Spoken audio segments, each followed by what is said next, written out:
ang DXDR 981 sa Dipolog, numero 1. Tatak RMN.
Okay, niya nausab ang tulumanon nga giuluhan ang kahayag sa pagtuong Katoliko.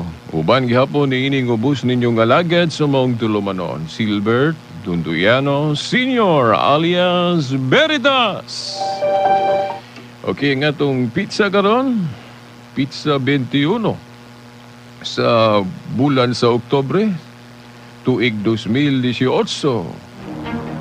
Sa gihapon ako moingon maayong adlaw sa Ginoo kanatong tanan. Okay, ang ato gihapong magkauban no dinhi sa istasyon ang atong mga kasama no sa technical side si kasama Danny Luod ug usab si kasama ang Tax Ilumba. Okay, niining higayon na karon doon na tay basahon nga parte no isip intro no sa atong programa. Basahon nato ang nakaasoy no sa Números kapitulo 21 tudling 4 hangtod sa 9. Gikan sa bukid sa Hor, namaybay sila sa dagat sa Akaba, aron dili sila makalatas sa Idumea. Apan ang mga tao gikabsag pailog samtang nagpanaw sila og nagbagulbol sila batok sa Dios og kang Moses. Nagkanayon sila, nganong gipatungas mo man kami gikan sa Ehipto, ngan hining kami ngawan. Imo ba kaming pagkamatyon dinhi sa gutom og sa uhaw? Gipulan na kami ni ining pagkaon nga walay lami. Unya ang Ginoo mipadala kanilag mga bitin nga malala ug gipamaak ang mga tao. Ug daghang mga tao sa Israel ang namatay. Ug ang katawhan nanuol kang Moses ug miingon, nakasala kami kay nagbagulbol man kami batok sa Ginoo ug kanimo. Pag-ampo sa Ginoo nga iyang wagtangon ang mga bitin. Busa nag-ampo si Moses alang sa mga tao. O giingnan si Moses sa Ginoo. Paghimog bitin nga tumbaga. Og ibutang kini sa tumoy sa usa ka tukon. Ug ang hipaagag bitin kung makakita niini dili mamatay. Busa nagbuhat o ribulto sa bitin nga tumbaga. O ibutang kini niya sa tumoy sa usa ka tukon. Ug kun ang hipaakag bitin mutan-aw sa bitin nga tumbaga, dili siya. Okay, mga igsoon mo ito, no, atong gibasa ang Números kapitulo 21, tudling 4 hangtod sa 9. Diin, panahon pa ni adto gihulagway no sa daang kasabutan nga si Moses gisugo sa Dios. Sa iyang pagsugo sa Dios, tulo ka butang ang atong mahibaw-an dinhi nga kinahanglan tagaan natog importansya in support pod sa atong pagtuo nga makailapon kon universal, no? Ang Katoliko.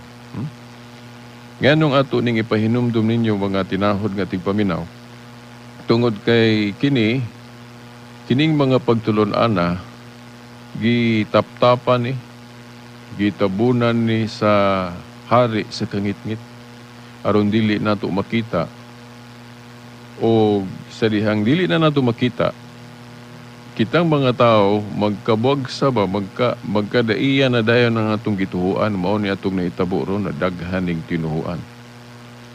Ngano man kay kining maong mga tudling klaro kaayo no gitugan no nga si Moses gisugo sa Dios sa pagbuhat og ribulto sa bitin nga tumbaga.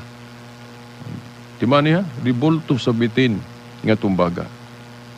Dinhi sa tudling 8, giingon, o giingnan si Moses sa Ginoo.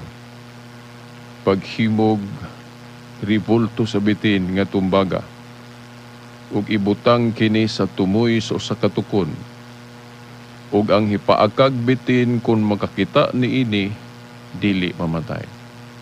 Naon sa may istorya ani. Ang istorya ani kung atong basahon ning tibuok chapter 21 ug sa ubang naka-related ani nga mga bersikulo aning gipahayag dinhi. Kadto maning Exodus katubang paghigawas sa mga Ehiptohanon paghigawas sa mga Israelinhon gikan sa kamot sa mga Ehiptohanon. Kadtong ilang Exodus, gipagawa sila, giliberate sila sa Dios, pinaagi ni Moses. Pero ang mga tao nagpakita sa ilang kakulang baka sa pagtuo o pagkawalay pagtuo baka. Ngano man, taliwala sa mga milagro nga gipakita sa Dios kanila. Milagro gipakita sa Dios kanila, hibalo man siguro mo ana, no? Balik-balik manggalina tuig-tuig diya sa telebisyon, sa cable kanang the Ten Commandments. Unsa tong mga milagrong ipakita sa Dios kanila niadto pagkadaghan. Pero taliwala sa mga milagrong ipakita sa Dios kanila, ang mga tao bagulbo lang gihapon, nagpakita lang gihapon sa kakulang sa ilang pagtuo. Og niadtong higayuna gipakita pod sa Dios ang iyang ingnon talang, no? Gihulagway diri, gipakita pod sa Dios ang iyang kasuko. Ngano nga taliwala sa mga milagro nga iyang gipakita, ang mga tao bagulbol man gihapon, nagpakita man gihapon sa ilang kakulang sa pagtuo. No? Mo na ilang mga pulong din nga giluwatan. Nagkanayon sila. Moses, nganong gipatungas mo man kami gikan sa Ehipto nganhining kami ngawan? Imo ba kaming pakamatyon dinhi sa gutom ug uhaw? Gipul-an na kami niining pagkaon nga walay lami. Mao gyapon bagulbol gyud ba? Nya unsay giingon? Unya ang Ginoo mipadala kanilag mga bitin nga malala ug gipamaak ang mga tao ug daghang mga tao sa Israel ang namatay. So, suko ang Diyos, padalaan sila mga bitin, gipamaak sila. Ug daghang mga Israelinhon ang namatay. Kunya, unsa may ilang gihimo? Unsa may gihimo sa mga Israelinhon? Giingon, ug ang katawhan nanuol kang Moses ug miingon, nakasala kami, kay nagbagulbol ban kami batok sa Ginoo ug kanimo Moses. Pagampo sa Ginoo nga iyang wagtangon ang mga bitin. Tanawa. Dinhi niining mga pulunga, mga tinahod nga tigpaminaw. Klaro kaayo nga si Moses ilang gihimong tigpataliwala. This proves kini nagpamatuod nga kanang atong pagtulunan sa Katoliko, kanang pagpataliwala sa mga santos, miuyon. Supported ani nga pahayag. Dili di ay sala o dili di ay dautan kanang pagpataliwala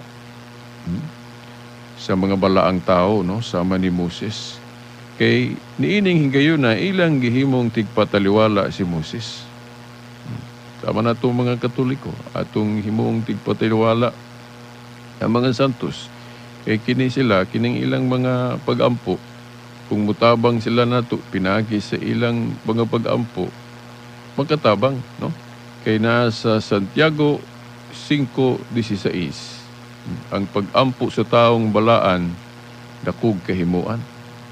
Doon na, hinumdum lang po ko ba sa Job 42:8 nga adunay tulo ka tawo nga makasasala ni diretso og ampo sa Dios. O gunya giingnan sila sa Dios, no, dili ko modawat ang anang inyong pag-ampo diri kanako kay kamo nagbuhat og daotan.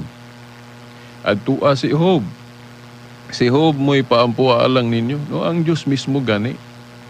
Sa Job 42:8, nagtudlo nga muabay, no? Himuong abyan ang balaang tao.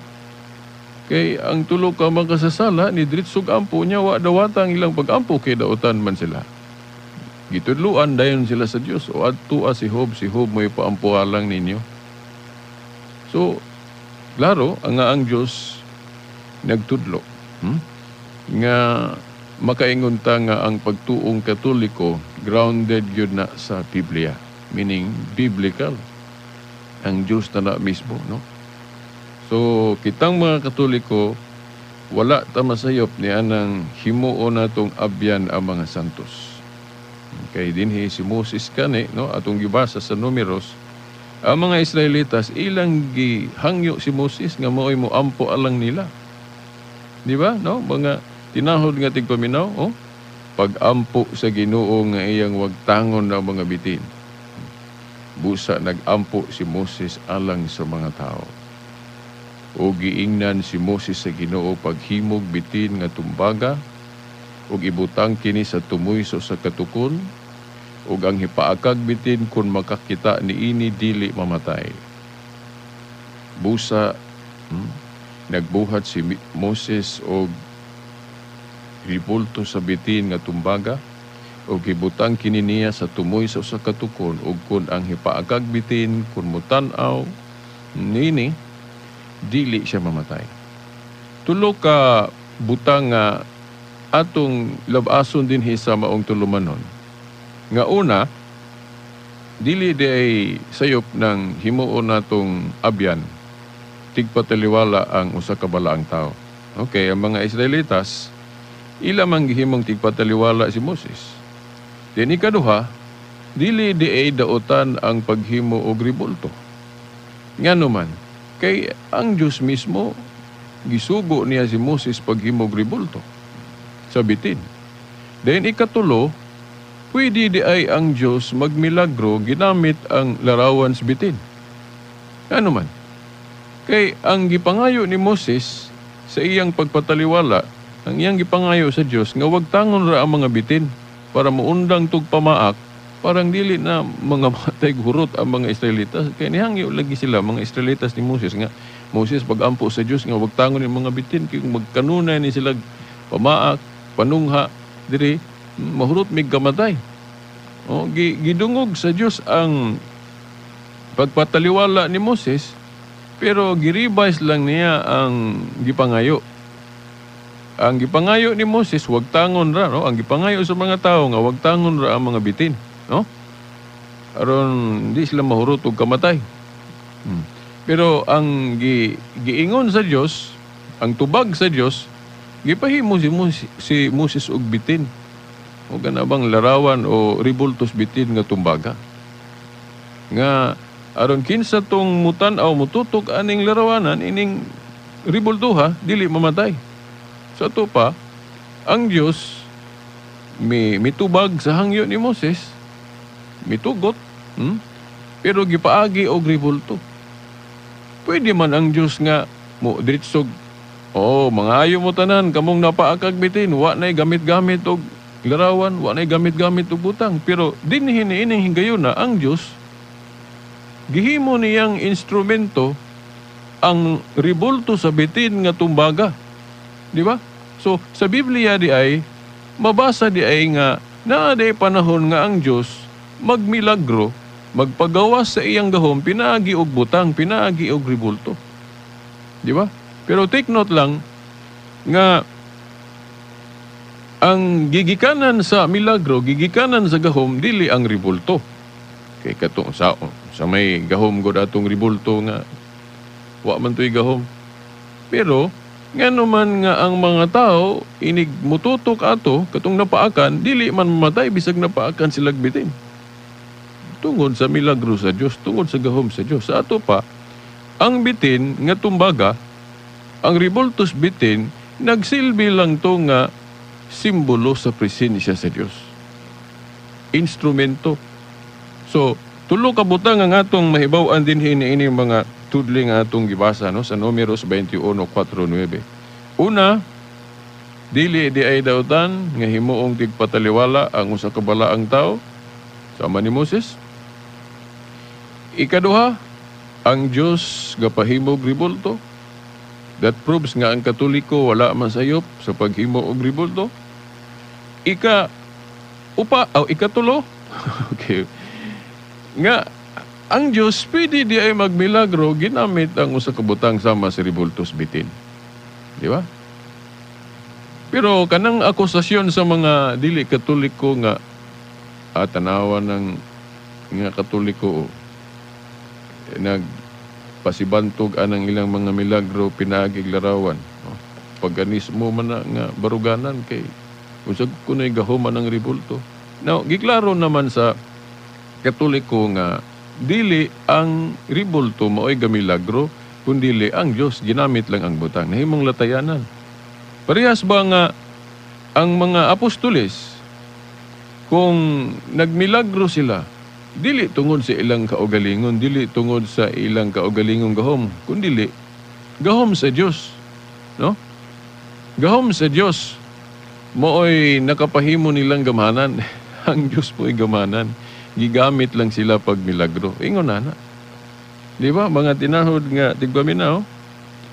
Pero, timan-an na to, nga kung muadto po ta sa Exodo 20 o uban pa mga tudling sa Biblia, gabawal ang Diyos sa paghimo og ribulto po, di ba? Mga larawan.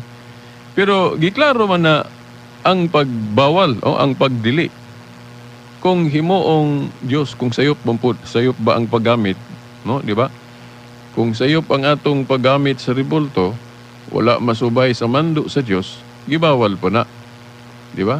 Mao lang ginibantayan nato.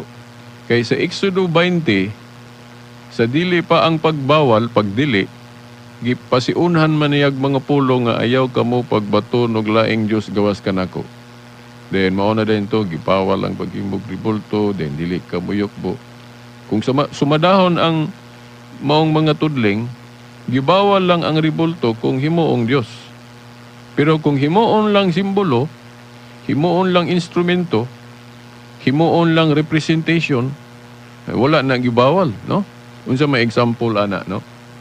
Kanang ang Dios nagpahimo og representation o simbolo, no? Gawas aning gibasa nato sa Números, napay laing tudling katong sa Exodo kapitulo 25, tudling 17 hangtod 22, no?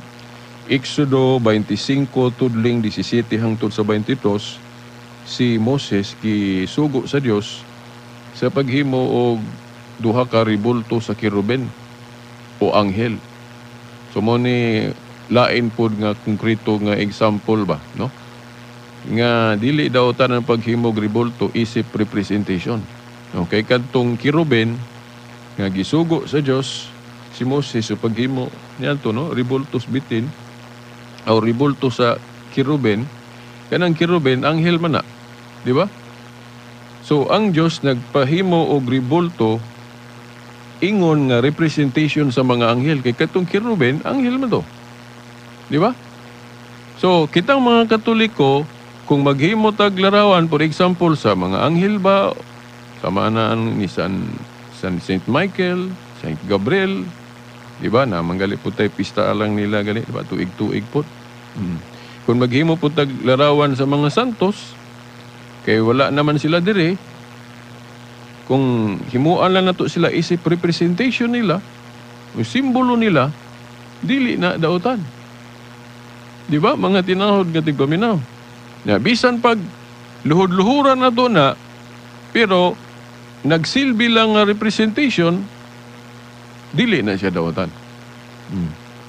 Kay naamanggod po ko yung mga na hinabi ron nga mga dili Katoliko nga nagpasalamat gani ko nga ilang giusob ang ilang atake sa Katoliko. Sa una, supak yun sila gribulto.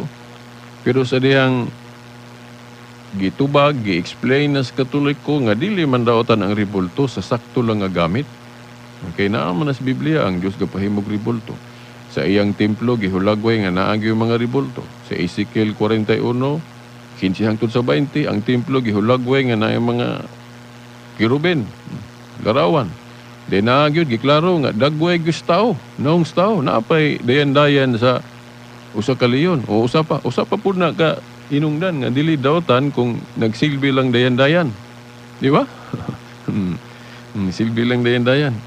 So sa maayo nga tumong sa ribulto, wala idili. Pero kung sayop nga tumong sa ribulto, amo na dili maayo. Nya ang Katoliko, klaro man po nga tudloan na, no? Sa katikism nga. Kanang sin of idolatry, kanang himuon mo ng Diyos ang usa ka butang, nya dili tinuod Diyos mo na idolatry. Niya ang Katoliko, wala gyud gatudlo nga ang mga ribulto himuong Dios. Tahuron lang, i-venerate lang. Lahi man ang tahuron, lahi man ang veneration kaysa simbahon ingon nga Dios, no? Di ba? Ato naman galing na explain balik-balik na din sa atong tulumanon. Now nganong ako ning gisubli ning bahina kay naay naghangyo nako. Kay naay listener ta nga hinahinay na ba nga nakasabot sa atong pagtuong Katoliko, then gusto niyang i-expound na po niya, kay balik-balik naman pero for the sake ato niya nga gaangyo, ako na lang po ning gihisgutan karon, no? Niya, mga tinahod nga tigpaminaw, ato lang yung timanaan pag-ayo, nga kitang mga Katoliko, naagid tayo mga tubag sa mga atake sa pagtuo, uban pa, nga mga pagsaway nila, kita lang yun, kinahanglan lang yun nga mutuki lang yun ta, mag-exert lang yun tag-effort mga Katoliko o bisan dili mga Katoliko, gaawhag ko ninyo nga tun-in ninyo ang baruganan yung Katoliko, no? Dili lang kay kanang inyo rang mga pastor, inyong mga ministro, natural, ang ilang itudlo ninyo, ang ila rapod nga side. Sayro nato ang baruganang Katoliko, then itandi din nato, no? Kay ako, buhing saksi man ko sa kong kaugalingon nga niadto wa pa ko kasabot nga dako sa mga pahayag sa ubang mga pastor, ministro, hapit man gyud ko mo bulag sa pagtuong Katoliko. Pero sa diyang nasayod ko sa mga tubag Katoliko katinawan, wala ko modayon og balhin o gitawag ko sa Ginoo aning pagtabang pud sa panalipod sa pagtuo. Mao na nga niya ako niining buhatag karon, no? So, hangtod na yun ni kanus at kuhaan o kinabuhi sa Ginoo. Okay, mao naman niya itong tahas. Now, mga igsoon, daghan patang tukionon, pero wa naman tayo igong panahon, no? Timan ilang to. Now, ang ako day nga pasumpay ato, sa di pa na ako to biyaan day tuod. Nga, kadtong bitin nga tumbaga nga gipahimo sa Diyos ni Moses, gipaguba ra po to sa Diyos, di ba? Naana sa 2 Hari 18:4, iya tong gipaguba.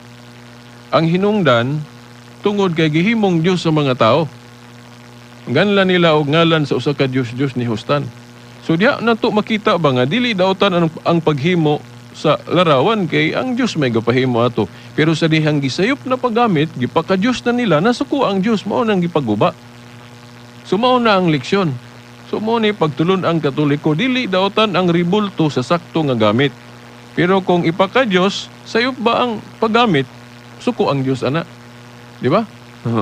So mao na ang kanabang sumadaan ang may tungod sa larawan, no? Ato lang ning gibalik, no, gi-refresh.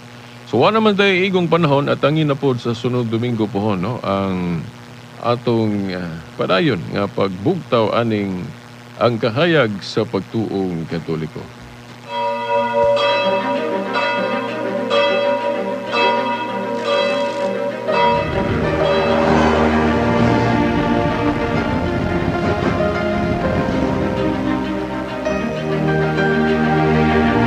Okay. Hangtod sunod Domingo pohon nilang, no, sa ngalan na lang sa atong mahal nga inahan, Mother Mary, mga kadagkuan sa atong simbahan, sa ngalan sa Amahan, sa Anak, sa Espiritu Santo. Amen.